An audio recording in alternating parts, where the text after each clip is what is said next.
Traverses-tu une épreuve si dévastatrice qu'elle te fait croire que Dieu t'a abandonné? En es-tu arrivé à la conclusion que Dieu t'a oublié? Chasse cette pensée, car Dieu est en train d'agir dans ta vie. Il est aussi présent que l'air que tu respires. Ce dont tu as besoin maintenant, c'est de renouveler ta foi en lui. Alors ouvre ton cœur à la parole de Dieu, tandis que je te dévoile 16 signes clairs que Dieu agit dans ta vie. Ce message est profond, car tu apprendras comment faire intervenir la main de Dieu dans les situations désespérées et ce qui pourrait bloquer son action. Ne manque aucune partie de cette vidéo, car cela pourrait te faire perdre des trésors essentiels. Et avant de continuer, si tu n'es pas encore abonné à cette chaîne, je t'invite à le faire. Dieu chemine avec ses enfants. Il ne les laisse pas errer seuls. Il prend soin d'eux, les protège et les guide. Telle est ta réalité en tant qu'enfant de Dieu. Le seul problème, c'est que tu ne vois pas toujours les mouvements de Dieu. Mais la vérité est qu'il est en action. Sa parole dans Hébreux 13:5 dit « Je ne te délaisserai point, et je ne t'abandonnerai point ». Souviens-toi toujours de ce verset quand tu penses que Dieu t'a oublié. Il te fait simplement traverser une saison qui passera bientôt pour ensuite te bénir. Le Saint-Esprit m'a inspiré une vérité capitale aujourd'hui. Dans Genèse 1, 1 et 2, la Bible dit « Au commencement, Dieu créa les cieux et la terre.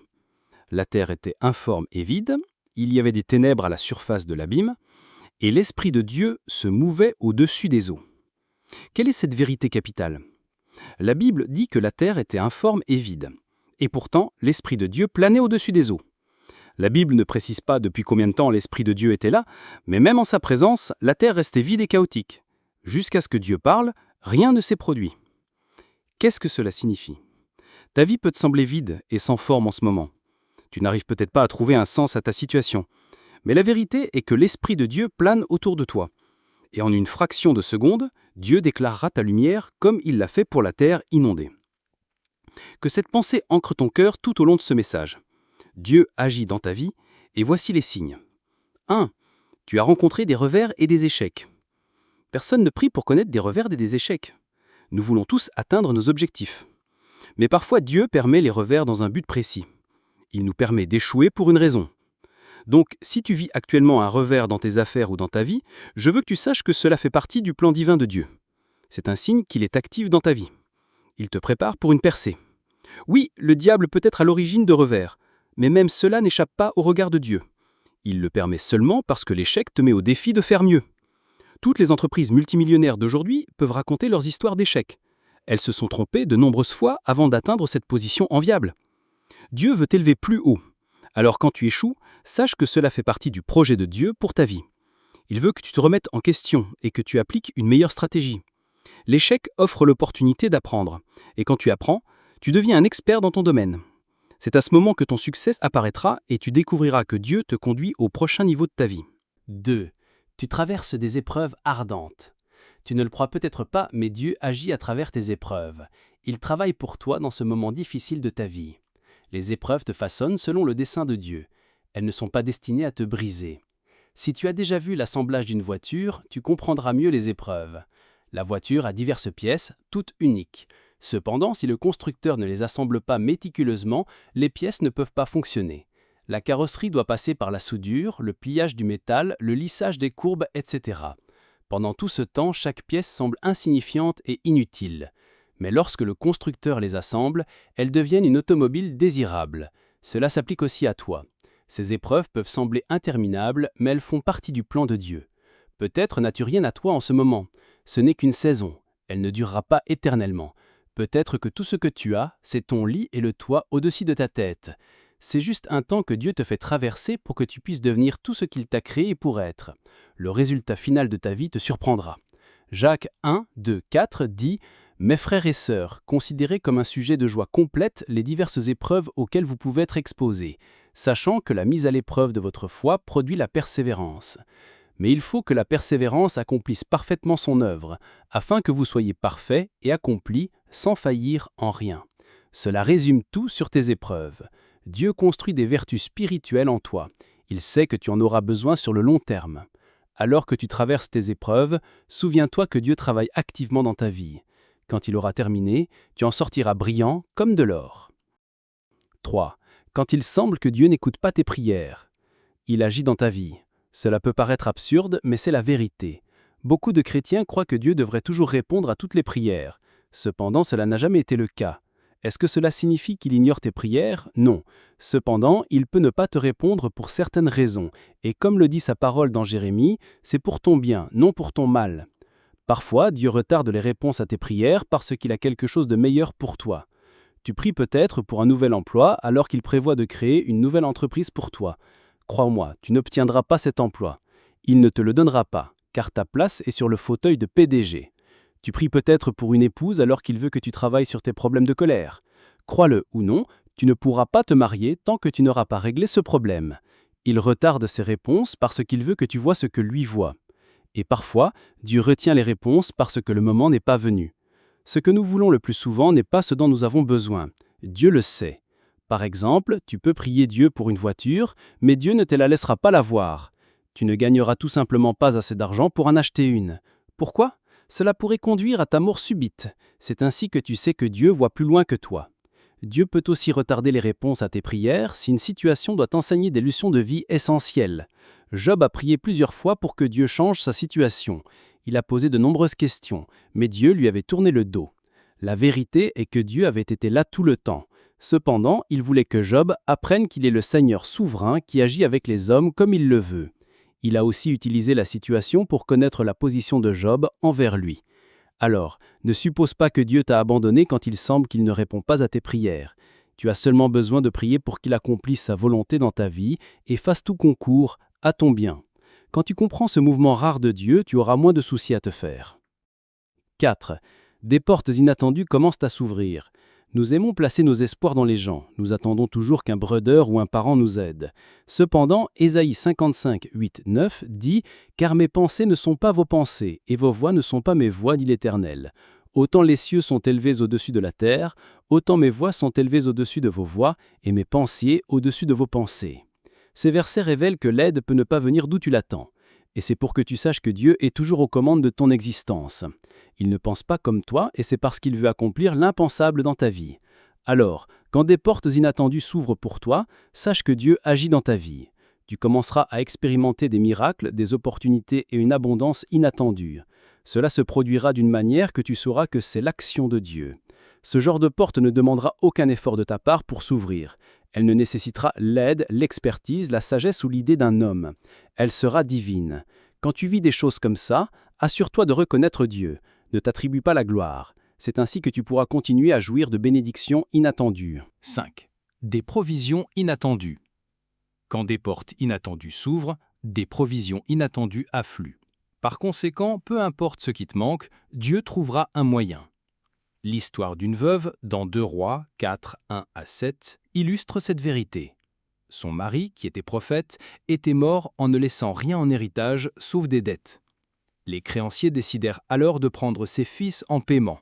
La pauvre veuve ne savait pas quoi faire. Elle courut vers Élisée et lui raconta ses malheurs. Elle espérait probablement qu'Élisée lui donnerait de l'argent. Mais ce ne fut pas le cas. Élisée lui demanda seulement ce qu'elle avait à la maison. La femme répondit qu'elle n'avait qu'un vase d'huile. Élisée lui dit alors d'emprunter de nombreux récipients, de fermer la porte de la maison avec ses fils et de commencer à verser la petite quantité d'huile dans les récipients. Il prophétisa ensuite que l'huile continuerait de couler jusqu'au dernier récipient. La femme fit comme Élisée l'avait ordonné. Elle put payer les dettes et vivre confortablement. C'était une provision inattendue et crois-moi, Dieu peut faire cela dans ta vie aussi. Quoi que tu aies demandé à Dieu, un grand signe qu'il agit dans ta vie est la provision inattendue qui vient à toi. 6. Des connexions divines dans les aspects clés de ta vie. Les connexions divines sont des individus que Dieu met sur ton chemin. Ils ne sont pas dans ta vie pour ce que tu as à offrir, non. Ils te sont envoyés par Dieu. Ce sont des gens que tu n'aurais jamais pu rencontrer par tes propres efforts, mais ils sont destinés à jouer un rôle important dans ta vie. Dieu le sait, c'est pourquoi il les amène sur ton chemin. C'est pour te faire savoir qu'il ne te laissera pas sans aide.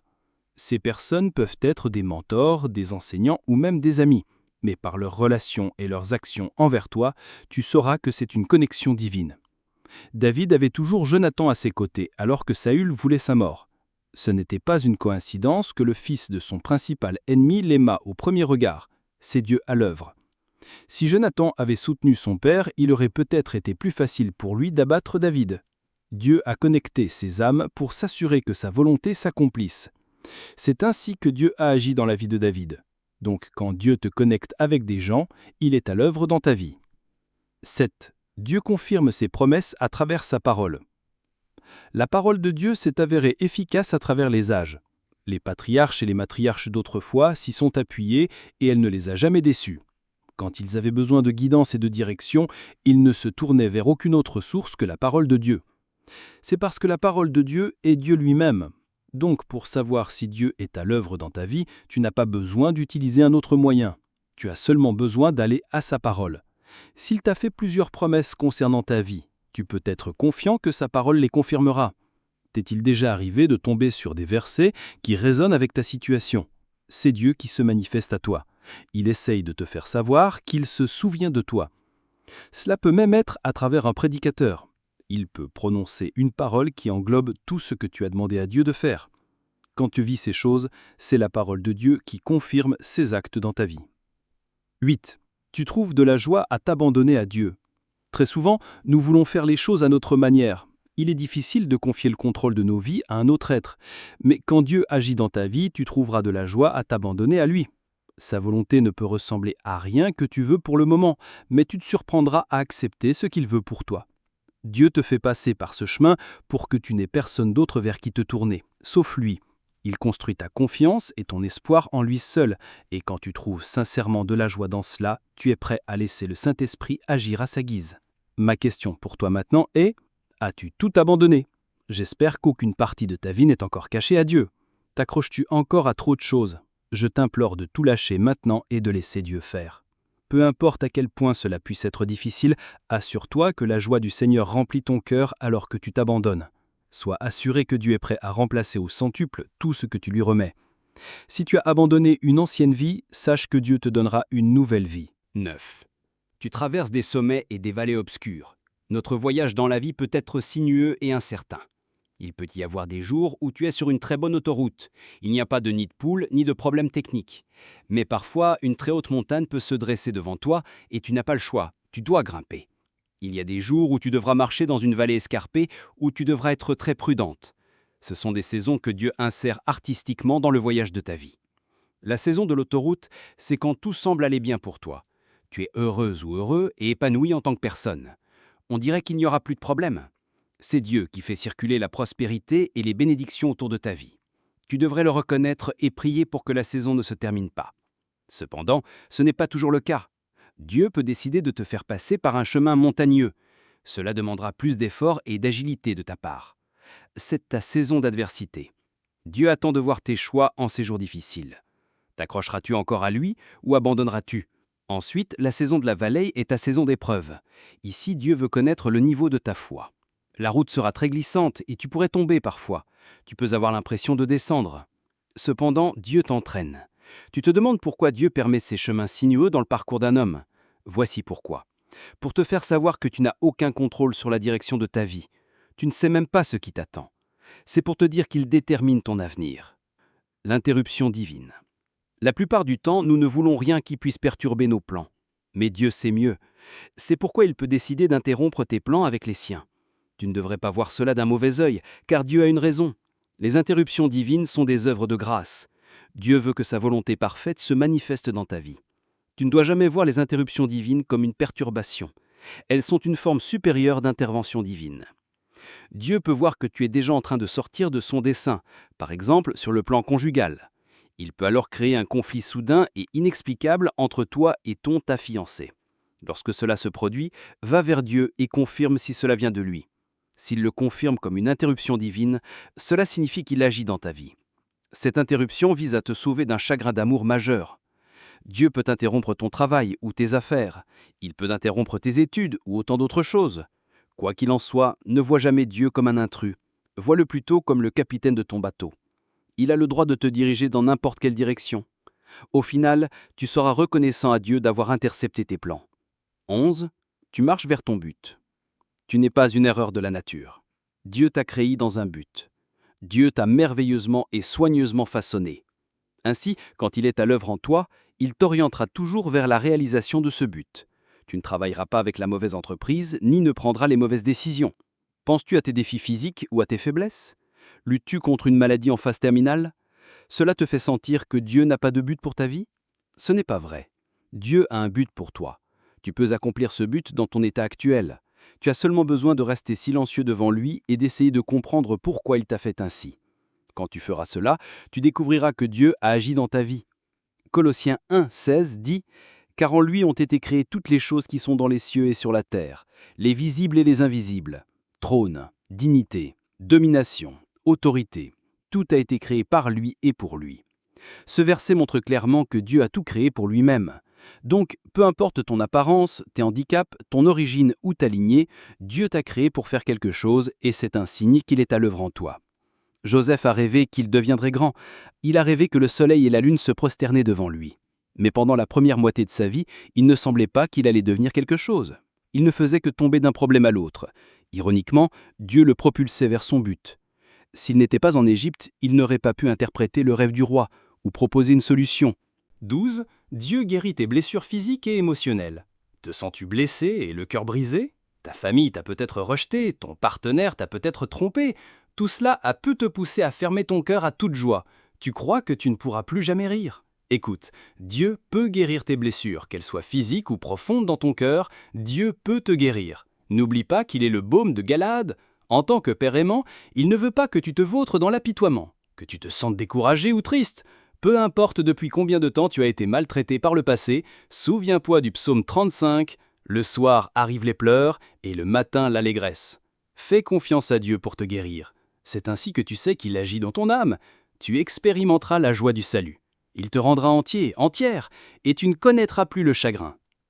Un sens accru de la gratitude. La gratitude est la clé pour attirer Dieu dans ta vie.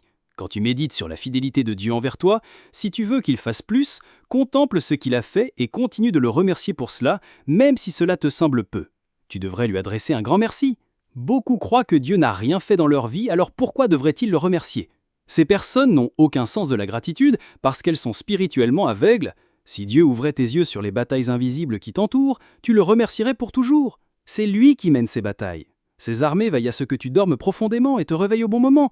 Même si tu luttes avec quelque chose, il te maintient en vie. C'est un signe d'espoir. En tant qu'être vivant, rumine sur la plus petite à la plus grande chose que Dieu a faite pour toi. Puis, ouvre la bouche avec gratitude. C'est ton mot de passe pour recevoir plus. Une confiance divine pour suivre un chemin. Quand Dieu est avec toi, aucune peur ne régnera dans ton cœur. Tu n'auras pas peur de commencer une entreprise. C'est parce que tu entendais le Créateur de l'univers. C'est lui qui dirige ton chemin. Il te guide pendant que tu avances.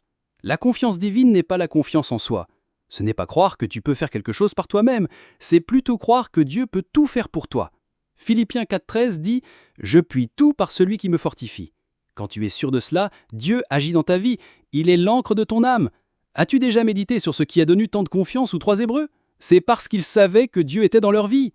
Personne n'oserait mettre la main sur de la simple fumée, encore moins dans une fournaise. Ces 3 jeunes hommes ont vu la fournaise mais sont restés debout. Personne dans l'histoire n'a égalé leur confiance. Donc, si tu es toujours craintif ou craintive, tu dois retourner à Dieu et renouveler ta position avec lui. Il est possible que tu ne l'aies pas encore fait l'encre de ton âme. Des murmures de paix au milieu des incertitudes. Quand Dieu descend dans une atmosphère, chaque élément s'incline devant lui. Ainsi, quand tu ressens la paix au milieu des turbulences de la vie, c'est un signe que Dieu est avec toi. Rien ne te dérange parce que tout doit s'incliner aux pieds de Dieu. Oui, la situation peut être difficile. Tu pourrais être au milieu d'une tempête. Tu pourrais lutter avec ta santé. Tout cela n'aura pas d'importance pour toi, car Dieu est en charge de la situation. Tu n'auras à t'inquiéter de rien. Cela rappelle l'histoire de Jésus et ses disciples sur la mer déchaînée. Ils étaient en voyage vers une autre ville quand la mer devint mouseleuse. Les disciples de Jésus luttaient pour sauver le bateau, tandis qu'ironiquement, Jésus dormait. Ses disciples l'ont alors appelé à l'aide pour le sauver avant qu'il ne se noie.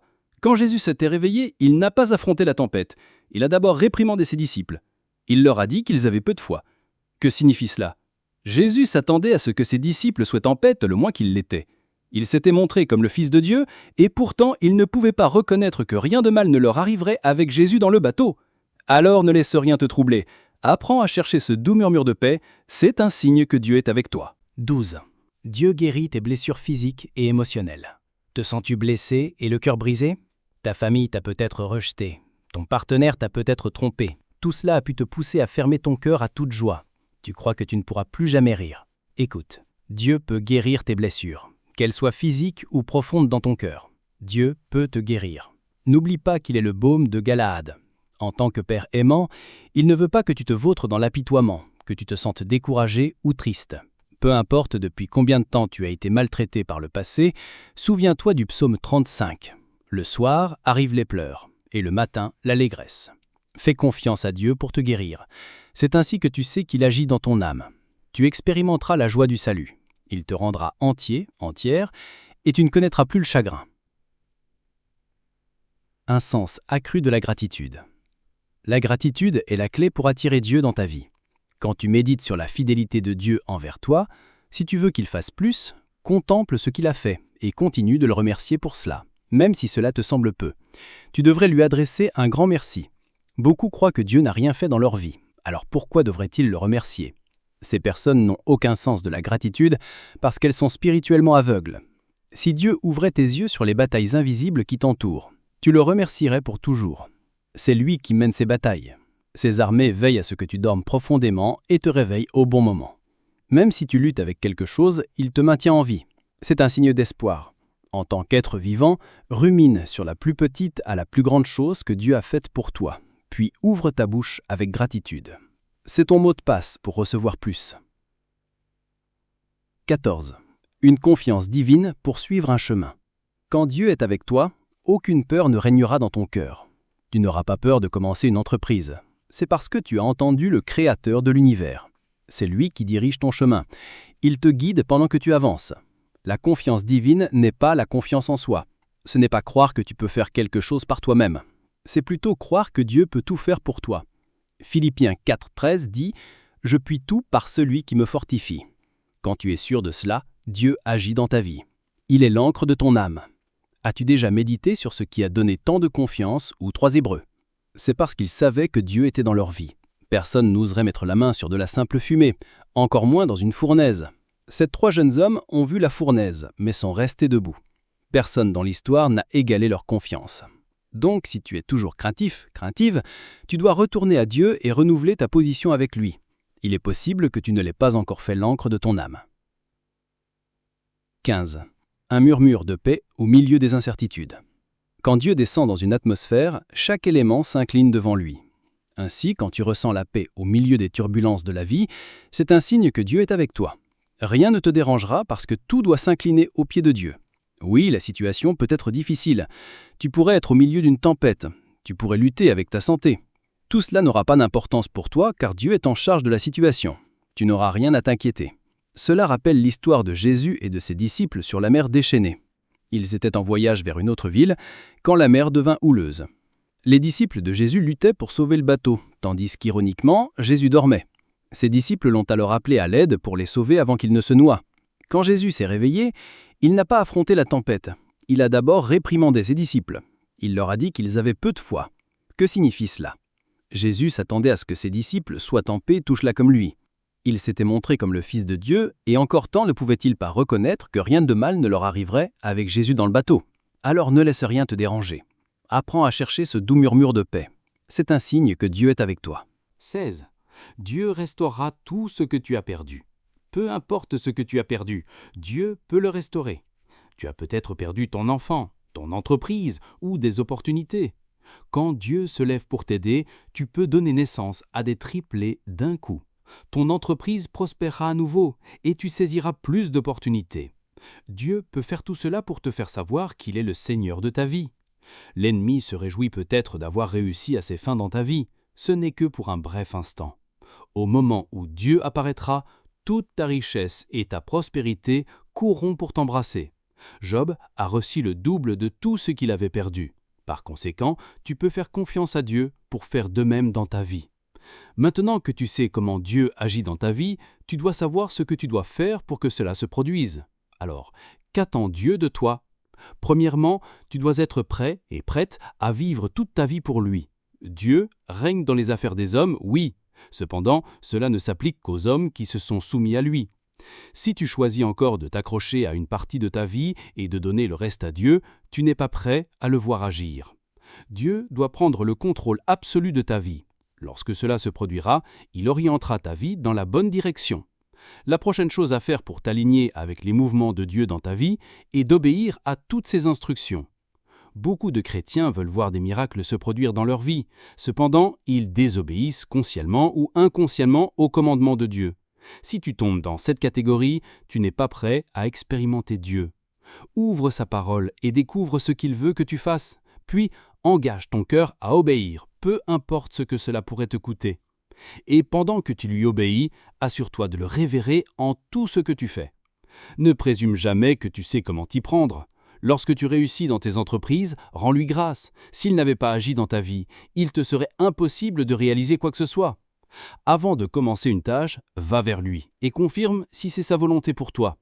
Le livre des Proverbes dit que tu dois le reconnaître dans toutes tes voies et il dirigera tes sentiers. Alors, souviens-toi toujours de révérer Dieu. N'hésite jamais à montrer à quel point il est important pour toi. Aussi, n'envie pas le succès des autres. Ne sois pas jaloux de personne. Tu dois savoir que Dieu a fixé un temps spécifique pour chaque individu. Tu ne peux pas sauter son temps pour toi. Tu ne peux rien faire pour le changer. Alors, évite d'envier ceux dont le temps est venu. Le tien arrive aussi. Tu as seulement besoin de continuer à attendre patiemment le Seigneur. C'est ainsi que tu peux le faire travailler dans ta vie. Si tu ne le fais pas, tu pourrais finir par prendre des décisions qui entraveront ta destinée. Ensuite, apprends à marcher par la foi, non par la vue. Beaucoup de chrétiens veulent que Dieu fasse quelque chose de grand dans leur vie. Cependant, ils négligent leur lien pour recevoir de lui. Et ce lien est la foi.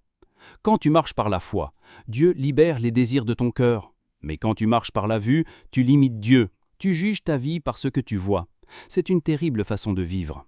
Tu dois voir au-delà de ton nez. Tu dois avoir la foi que Dieu te promouvra même si tu n'as rien maintenant. Une autre chose que tu devrais faire est méditer sur la parole de Dieu. Si tu ne comprends pas profondément sa parole, tu ne peux rien recevoir de lui. Pourquoi ? Dieu guide et dirige par sa parole. Donc, si tu fermes ton esprit à sa parole, il n'aura aucun moyen de communiquer avec toi. Lis sa parole chaque jour, étudie-la et médite-la. Dieu agira puissamment dans ta vie. Et pendant que tu étudies la parole de Dieu, consacre du temps à la prière. Dieu ne fera rien si tu ne le lui demandes pas. Donc, si tu veux qu'il transforme ta situation, parle-lui. Jébitz savait que sa situation n'était pas enviable. Il en a eu marre de la pauvreté et a crié à Dieu. Dieu ne l'a pas déçu. Il a élargi son territoire et l'a fait chef de sa maison. Dieu peut faire la même chose pour toi aujourd'hui. Cependant, tu dois lui demander. Tu dois ouvrir ton cœur. En faisant cela, assure-toi de venir avec un cœur de gratitude. Beaucoup ne font que se plaindre mais ne prient pas. Même si tu penses que Dieu n'a rien fait pour toi, les petites bénédictions de ta vie devraient être la base de ton action de grâce. Remercie Dieu pour l'air que tu respires. Remercie-le pour la capacité de voir, de bouger et même de parler. Ce sont des petits exemples de la main de Dieu dans ta vie. Dieu aime un cœur joyeux. Quand il voit que tu es toujours joyeux et plein de vie en sa présence, il déplacera des montagnes en ton avant. Écoute, si tu peux faire tout ce que je t'ai dit aujourd'hui, crois-moi, Dieu accomplira des merveilles dans ta vie. Mais il ne suffit pas de savoir quoi faire. Tu dois aussi savoir quoi éviter. Tu dois comprendre les choses qui peuvent empêcher Dieu d'agir dans ta vie.